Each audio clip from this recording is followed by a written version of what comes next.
Good evening, good people. Welcome to another 203K Tuesday. I'm your host, Aaron, the house person, and this is the place that you come to find out everything you don't know about the 203K loan and learn how to use that loan to help create, build, and sustain generational wealth. So, look, episode 30, right? Um, Thank you. Thank you for, coming along on this journey with me and my guest. You know, the reason that I even started this in the first place was because it's just, in my opinion, not enough information out there regarding 203K loans, right? Um, you have information out there. It's a piece here, a piece there, but it's not really any. Well, there are some. Let me take that back.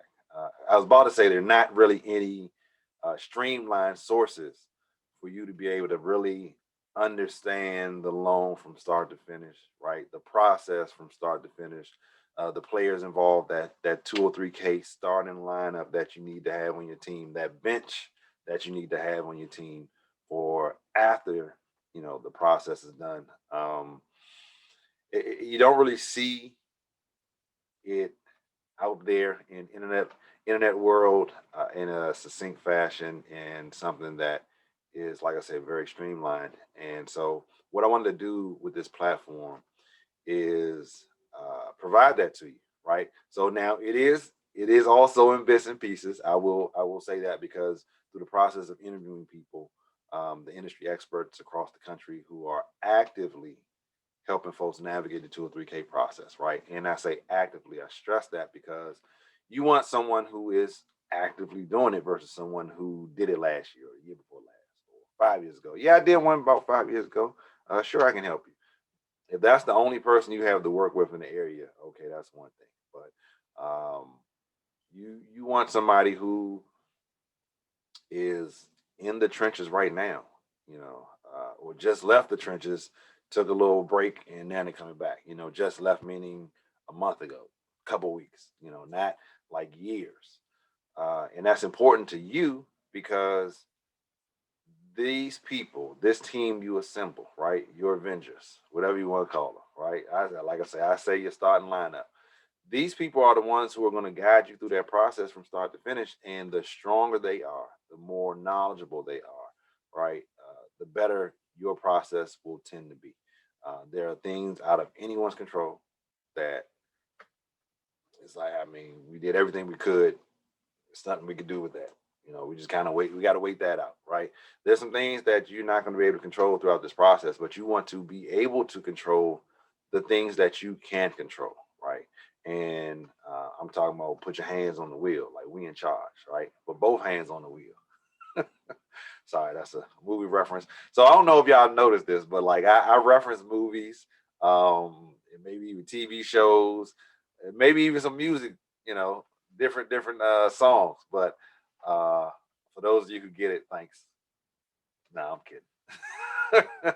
uh, yeah, but look, this platform again is really just to bring all those pieces of the puzzle together in one central location, making it easier for you.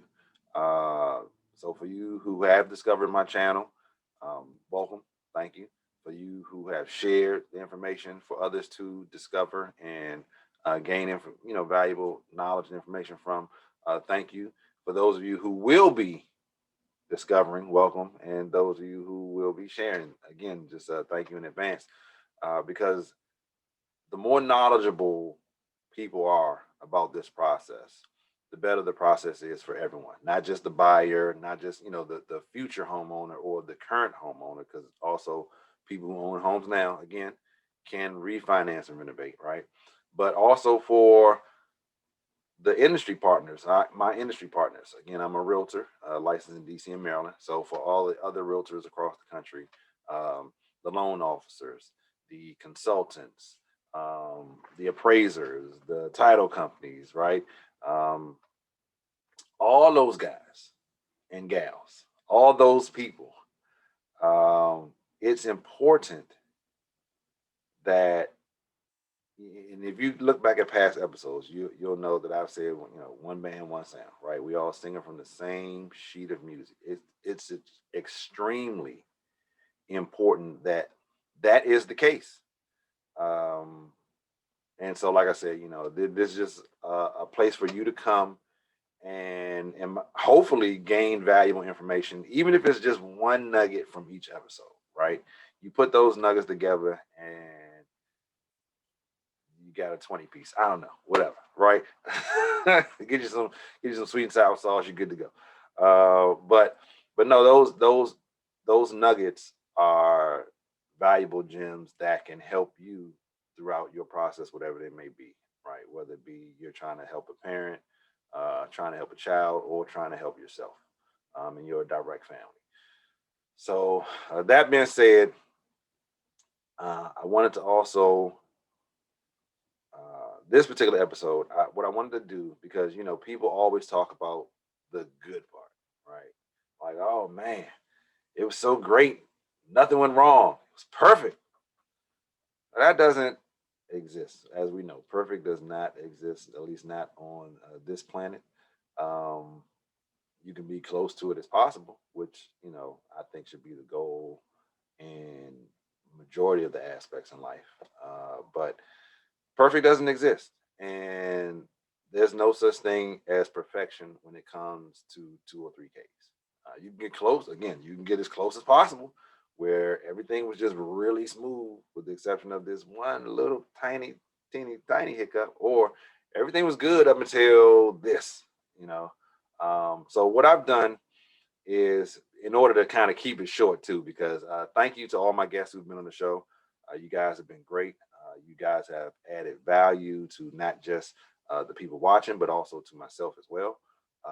And it's greatly appreciated. But in order to try to keep this as short as possible, I only went back to episode 20 up until now. And basically, what I did was extracted that one question: what is the most complicated 2 or 3K project that you've worked on, right? And so all my guests from then, episode 20 up until now, we're going to hear their answers, their responses, right? And I want you to hear that because, through the solo episodes, you may not remember things that were said 3 episodes before, right? So this is a compilation of the complicated 2 or 3Ks these particular individuals have worked on. And so I want you to like really hone in on what they're saying. And what that will do is help you to be able to develop that vision. Because I talked about that vision, that sight beyond sight, right? It'll help you to be able to really see potential issues before they arise. You can kind of strategize and circumvent some of those things that may arise. And worst case scenario, if you can't circumvent it, you'll know that it's not something that's like unique to you.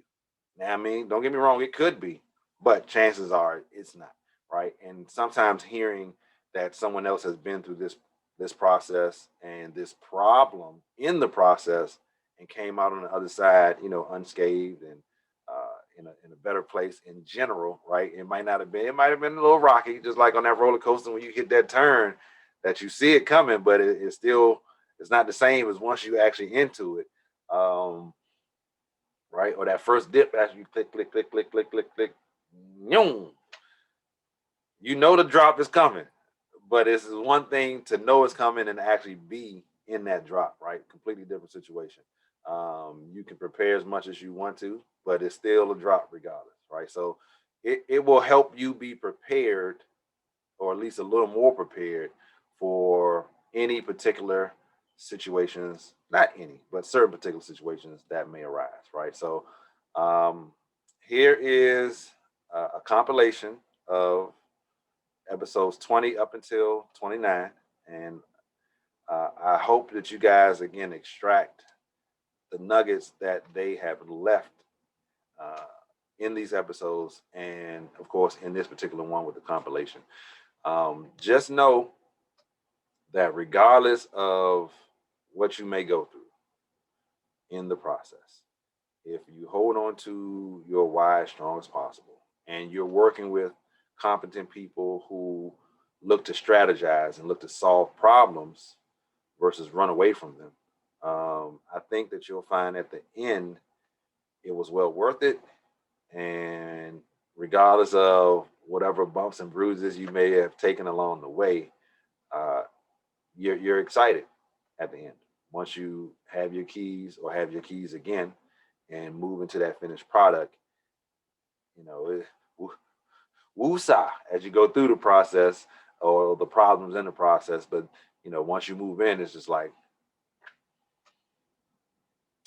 yeah, like it was worth it. It was worth it. And you'll hear in some of the stories where people say, you know, they've gone through or their clients have gone through some things. And in spite of those things, they've even said, you know what, I would recommend that you do this. I know I went through some stuff, but I still would recommend that you do this. That's how beneficial I think this program is ultimately. So with that being said, you guys enjoy the clips, and yeah, let's take a look. So let's go back to what you previously said. So what would be the most complicated 2 or 3K loan that you completed? And it sounds like maybe this 90-day one might be a part of it, or maybe not. Yes, that was a complicated one. When the 20K, when we use the standard one, it requires more documentation. We have to bring in a consultant, and the communication between what the appraiser says in the report, what the consultant is saying, and what the contractor, they all have to align together. So that can take up time, because we start the loan with the contractor's report of repairs and costs. Okay. Then comes in the consultant, and he comes in and wants more detailed on material costs, which sometimes your contractors, sometimes they're not into detailing a lot of cost of material. So they have to go ahead, like in that loan, exactly, he had to give us a whole new detailed repair cost. And that took him some time. It was a lot of repairs. And then we have the appraisal that comes back with a whole bunch of other stuff. So then we have to, that's I would say it's the difficult part, to get all those three parties aligned. And when you have everybody okay with the end result, then you have the whole other process of the qualification of the borrower's income and everything. What would you say is the most complicated 2 or 3K project that you've worked on? And if you know Tom's as well, you can share that one too. Most complicated. Well, being complicated kind of goes against what we do. Our job is to make them not complicated. Yeah, our job is to make them not complicated. Right. I would say the majority of the complications that we see are jobs that we weren't originally asked to do when the project started. Okay.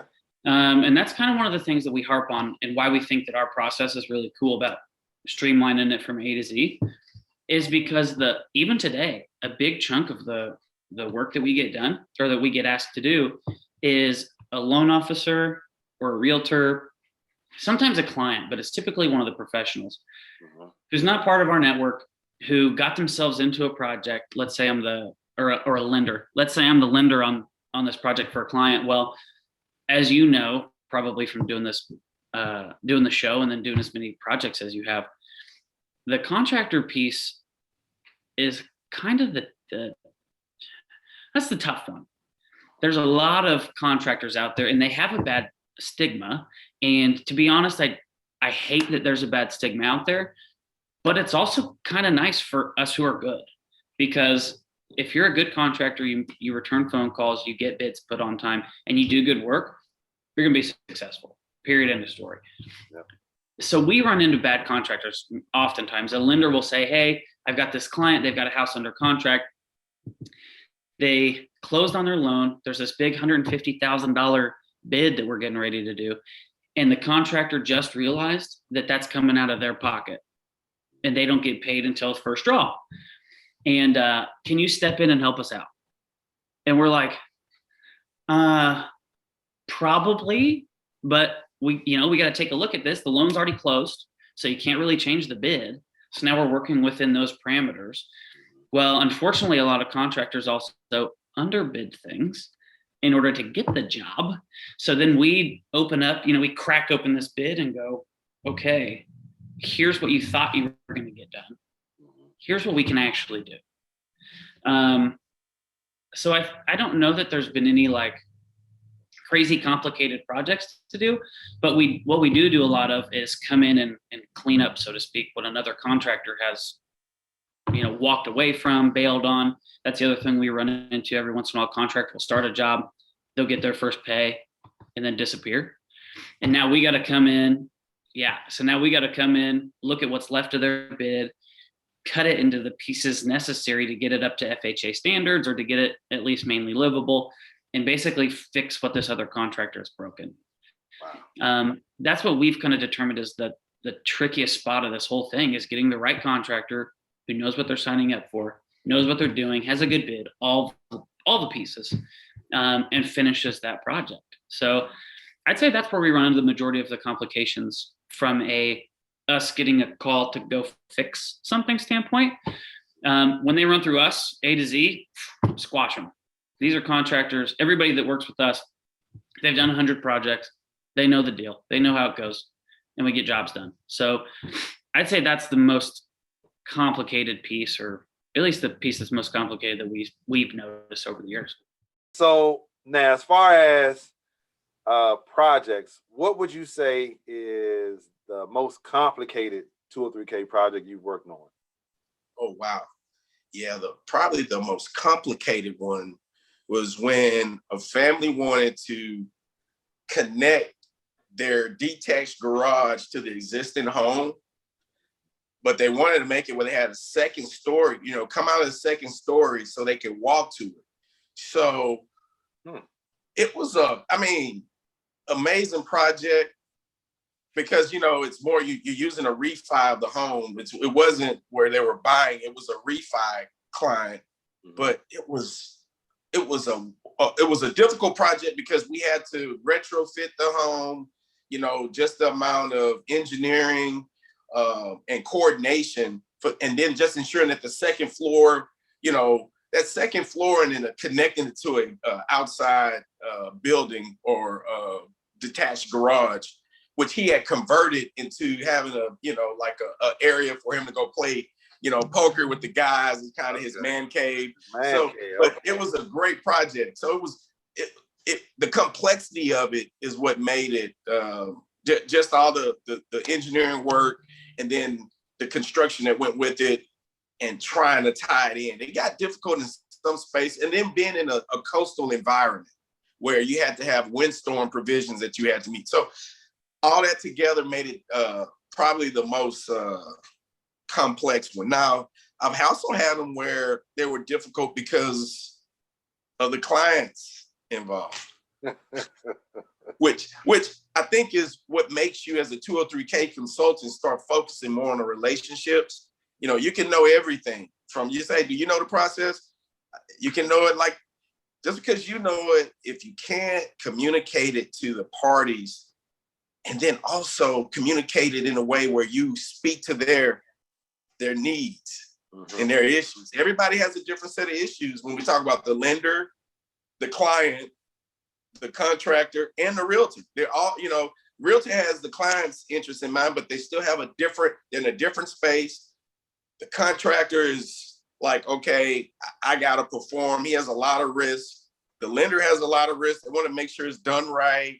It's just a lot. And then the client just wants the dream home that they have always imagined. So to pull all that together, the worst one I ever had was just because I didn't get a meeting of the minds with all the different players. Okay. Yeah. That was a lesson that, kind of solidified the fact that, I got to make sure that everybody's on the same page, singing from the same sheet of music. So that way, we one band, one sound. That's it. So what would you say is the most and this may be difficult to answer because you got a long list, 10,000. That's a lot to choose from. But what would you say is the most difficult 203K that you worked on? Well, I'll answer that backwards. And what I would say to you is the easiest one to do is a full gut rehab. Because I know everything in that building is going to be brand new. The difficult ones to do are the ones that you got a little bit here and a little bit there and a little bit over there. And that gets frustrating, and you tend to miss things if you have, 200 different line items, as opposed to 20. But it's the little nitpicky ones that drive you nuts. Interesting. Okay. So the full gut rehab where everything's going to be brand new is the easier ones. Yes, sir. So what would you say is the most complicated 203K that you've worked on, and why? The most complicated is one that I would say that, and it was kind of earlier in my career, and you and I talked about this offline, but the horror stories come in with some of the people that get involved in the deal. So the most complicated I had is where someone, and it wasn't a contractor that I referred them to, they found this, I think a friend of theirs referred them, but the contractor got in and started the deal, got some of their monies, and then walked off the site, leaving the borrowers high and dry. And then when I finally found someone that I referred to them, but I wanted them to thoroughly interview them, sit down, talk to them, let him show some of his work on some of his, because if I referred somebody to a contractor, the first thing I tell them is meet with them, talk to them, then ask to go around and view some of their work and all of this, let them see things so that they can feel comfortable.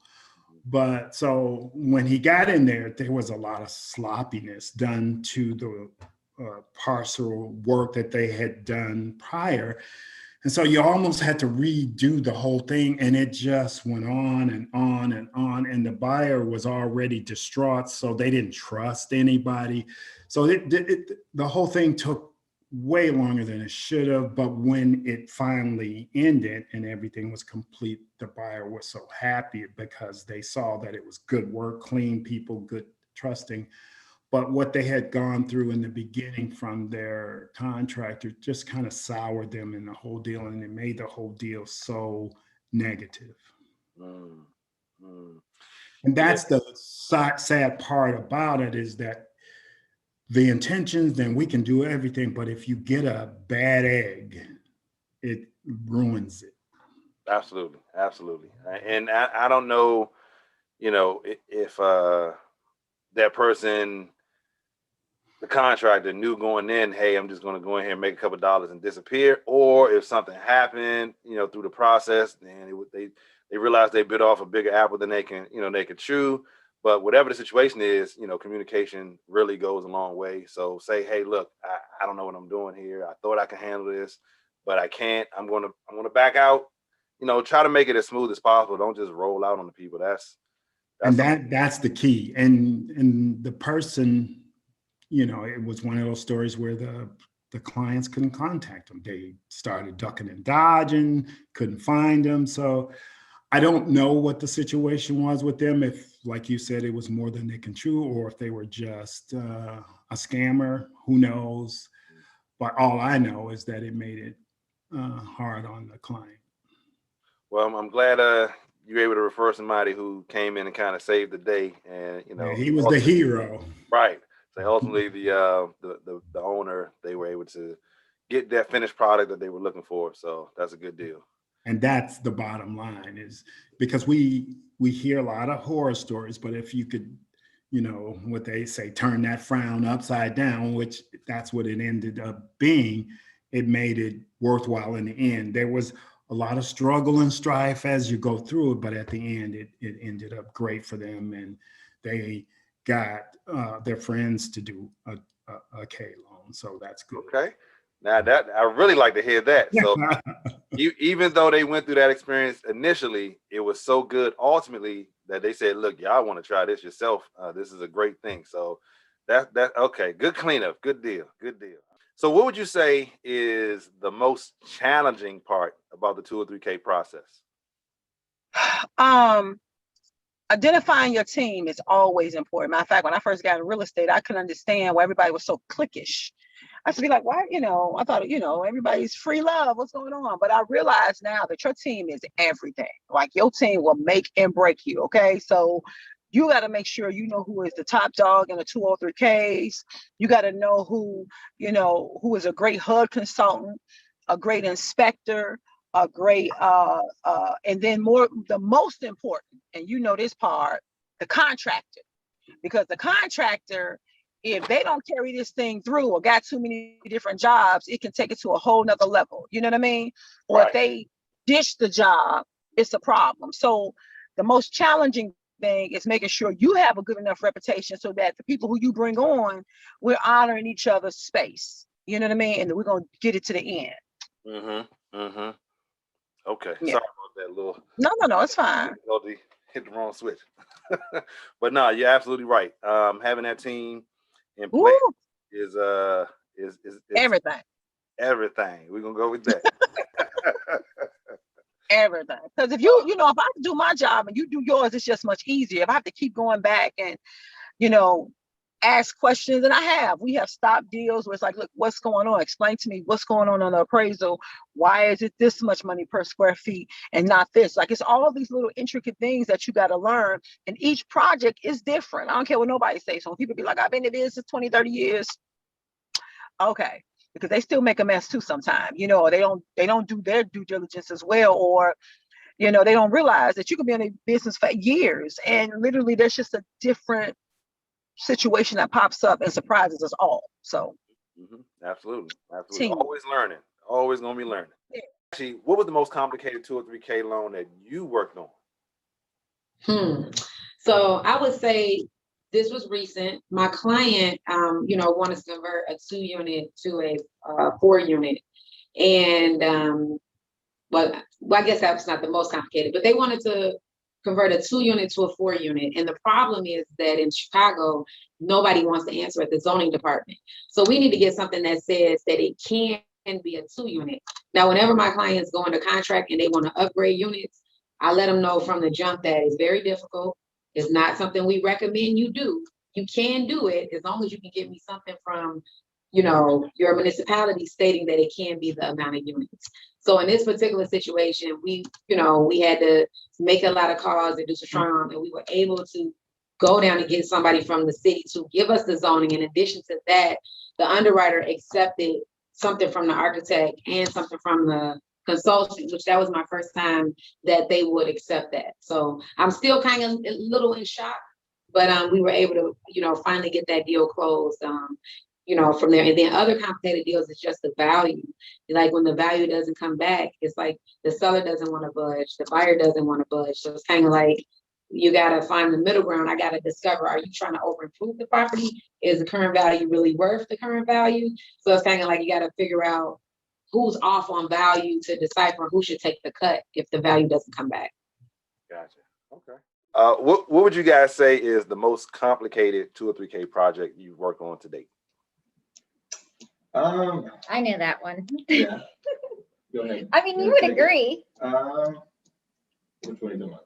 I think Sandy Bottom, probably. Yeah, we have a property in Chestertown. We're wrapping up now. And it was a old inn, and it was built in 1901. It's out in Chestertown. People would stay there before they went into Baltimore when they'd come in at this inn. The first level, second level have been renovated since then. However, the third level had not. So it was in really bad shape, had a lot of leaks, a lot of drywall damage. Floors were in pretty rough shape, even though we got in there and refinished them somehow, and they look great.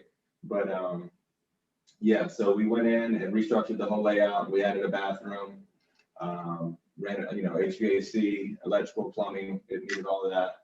We actually cut out these oil oil lanterns that they had from the original 1901 property. We cut those out and capped them. Wow.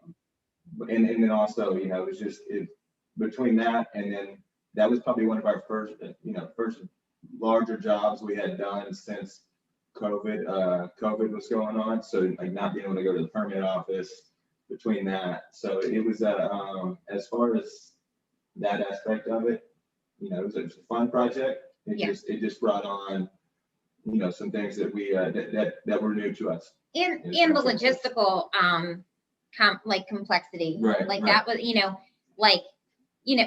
so even though it was complicated, like I look at those as like learning opportunities. Yeah. And if you have a property that's in the middle of literally nowhere and your Home Depot is 2 hours away, or these are complexities that when you're bidding the project, when you're engaging with the homeowner, kind of letting them know that up front, that look, the location of this property is going to make it a little bit more of a challenge. So, bear with us.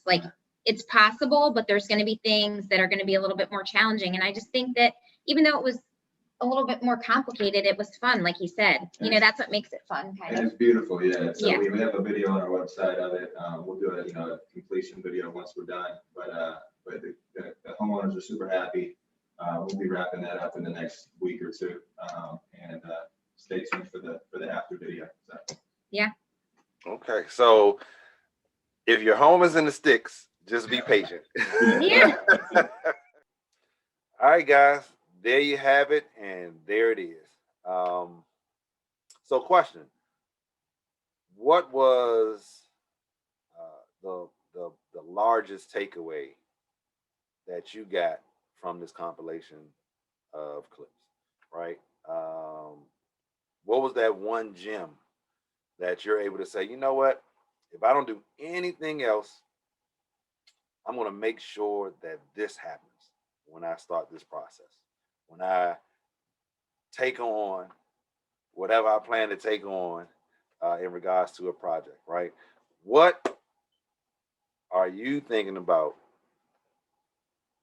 is your number one takeaway? And what I'll tell you, as far as my perspective, the number one takeaway that I gained, which, is not something that's abnormal or something that I hadn't mentioned before, but that team, again, that team, it goes back to your team. Who have you assembled? Who have you drafted? Who have you hired that's going to help you navigate the process from start to finish and eliminate some of the potential problems before they arise, then handle the actual problems when they do arise, right? Who are those people that you've chosen to work with? And if not anything else, again, in my personal opinion, what do they say? Like you're only as strong as your weakest link, right? Yeah, you know all the sayings, man, when it comes to team and teamwork and who could potentially hold you back and hold you down and slow you down and all that stuff. And again, it goes back really to that strength of team, the people that you put together, your Avengers, your Justice League, your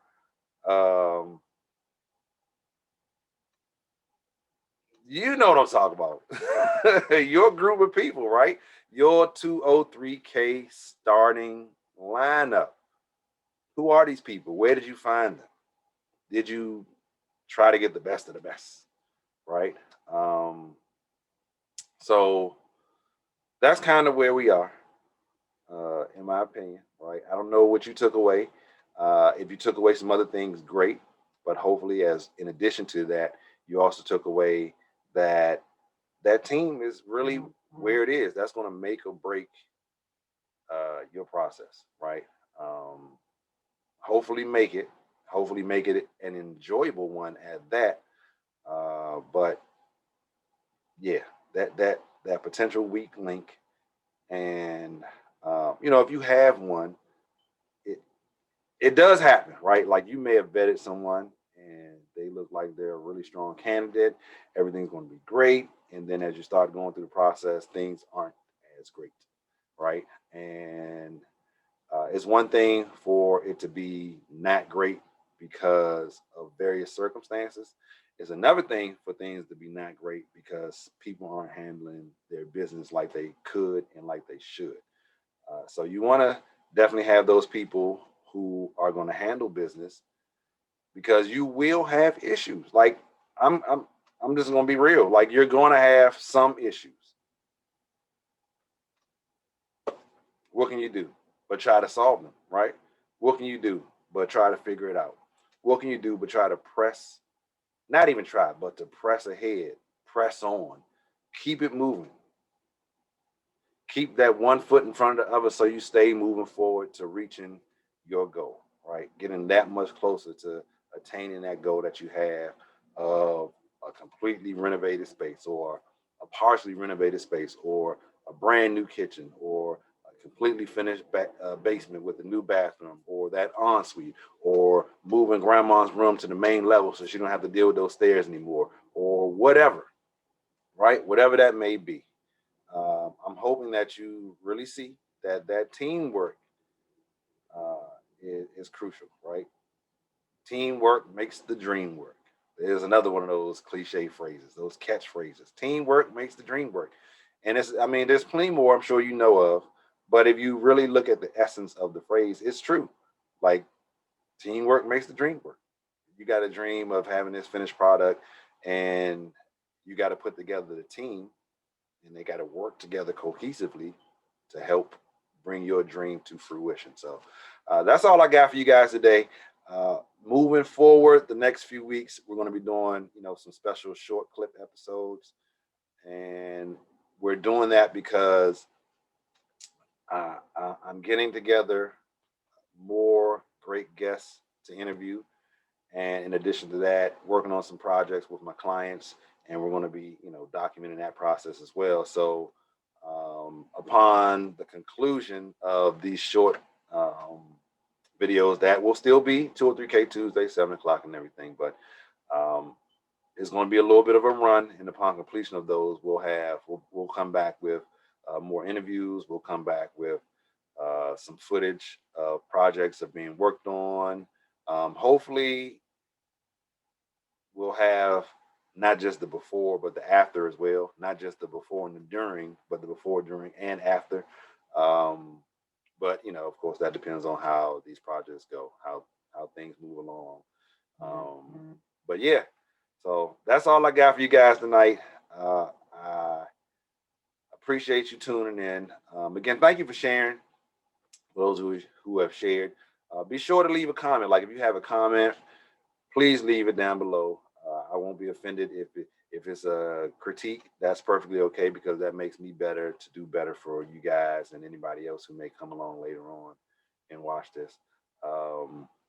If it was something that you really enjoyed, something that, well, matter of fact, leave that one gem that you took away from today. Leave that at the bottom, and that may help somebody else tune into the gem that you took away. Maybe they didn't see that or didn't hear it, and they see you typing like, oh, okay, let me go back and listen. You know what? That is a gem. I need to pick that up and drop that in my pocket and hold that one for later. So, but yeah, leave that one gem that you got from today. As always, be sure to like. Thank you in advance. Be sure to subscribe if you haven't done so before. Thank you in advance. And share it. Sharing is caring, another cliche phrase, right? Sharing is caring. Share with those folks out there in the internet world. Share with those folks in your inner circle and let them know that, hey, here's an option. Whether it be a future homeowner or current homeowner, get your home up to speed. Get your home up to date. Get your home up to code. Get your home up to a more livable and enjoyable space for you to be in, for you, your family, whomever to be in. And we're here to help you with that. So any questions you have, you can give us a call, 844-YES, 203K, 844-YES. 203K. And that's all I got for you guys. And I will see you the next 203K Tuesday. Signing out.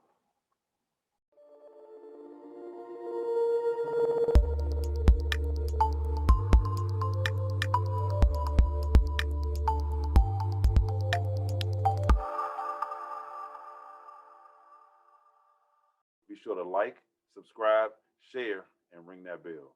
Thanks for watching.